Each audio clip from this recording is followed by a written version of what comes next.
Hello mga ka-backyard, isang makulimlim na umaga po sa ating lahat. So ayan, hindi po lumabas si Haring Araw dahil medyo nakatago po siya.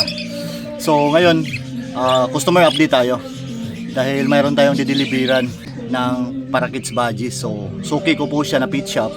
So nagsabi po siya sa akin na need niya ngayon ng 3 pares ng Parakits Badges. So sakto naman, marami tayong pour out ngayon, marami tayong harvest. So maka-distribute tayo sa kanya.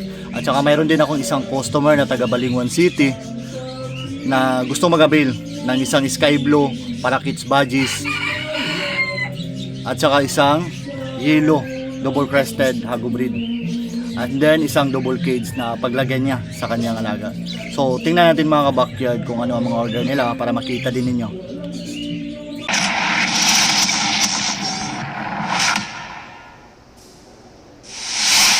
So ito nga pala yung order mga ka-backyard sa customer natin na from Balingwan City. So isang Sky Blue English Badgie hen at saka isang Yellow Double Crested Hago Breed.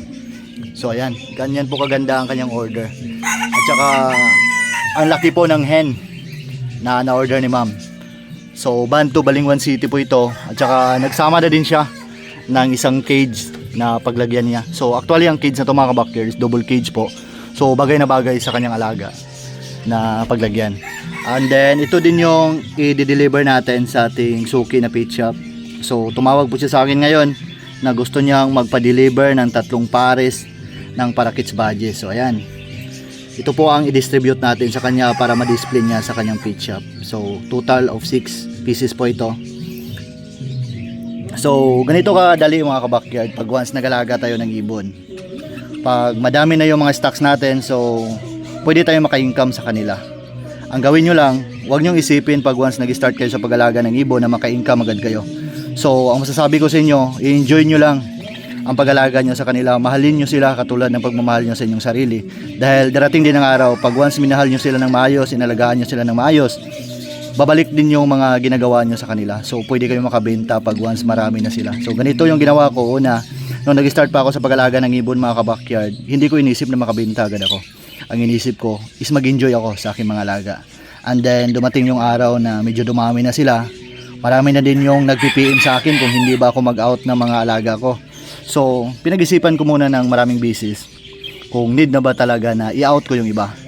So napag-isip-isip ko kasi mga ka-backyard na marami na yung ibon ko at tumataas na din yung mga expenses nila. So katulad ng vitamins, patuka, lalo ng patuka ngayon is nasa 85 per kilo na ang kilo dito sa amin. At ayun, medyo dumadami na talaga ang mga alaga ko, kaya naka-decide ako na mag-start ng mag-out, mag-start ng mag-dispose sa aking mga alaga. At doon ang time mga ka-backyard na nag-dispose na ako, tapos kumikita na ako sa pag-aalaga ko ng mga ibon. So sa awa ng Diyos, marami ang nag-order sa akin, marami ang mga nag-PM sa akin na gustong mag-avail at gustong mag-alaga sa aking mga alaga. At yun na yun ang time na kumita na ako. So hindi ko inisip na pag once nag-start ako sa pag-alaga ng ibon is i-income agad ako. So ang ginawa ko mga ka-backyard, in-enjoy ko muna ang pag-alaga ko sa aking hobby na pag-iibon. Ayan. So ngayon, sa awa ng may kapal, madami tayong mga 4 out ngayon, madami tayong harvest. At ito nang time na kumita na ako sa pag-aalaga ng ibon. So ang masasabi ko lang mga ka-backyard, enjoy nyo lang ang pag-aalaga nyo ng ibon. Huwag nyo isipin nakikita agad kayo. Darating din ang time na dadami sila, at yun na yun ang time na pwede kayo mag-dispose. So kung sino yung gusto mag-avail, gusto mag-alaga ng mga itong klaseng ibon, mag-PM lang kayo sa akin mga ka-backyard. Marami tayong pour out ngayon na pwede nyong ma-avail at pwede nyong maalagaan. Katulad na lang sa mga Pelback Hagurumo, mga Hagurumo, English Badgie, Cockatiel, at saka mga African Lovebirds. So ito po ang mga 4 out ko na ibon dito sa aking ibonan. So simple lang, hindi naman high mutation ang mga ibon ko, hindi naman pang malakasan. Pero kahit simple mga ka-backyard, ang importante, nag-enjoy po tayo sa mga alaga natin. At the same time, kumikita na po ako sa pag-aalaga ng ibon. So dito na magtatapos ang video natin mga ka-backyard, dahil isi-ship ko pa ang mga order sa customer natin. So God bless po sa ating lahat. Mag-ingat po tayo palagi. Enjoy lang po tayo sa hobby natin kung saan tayo masaya.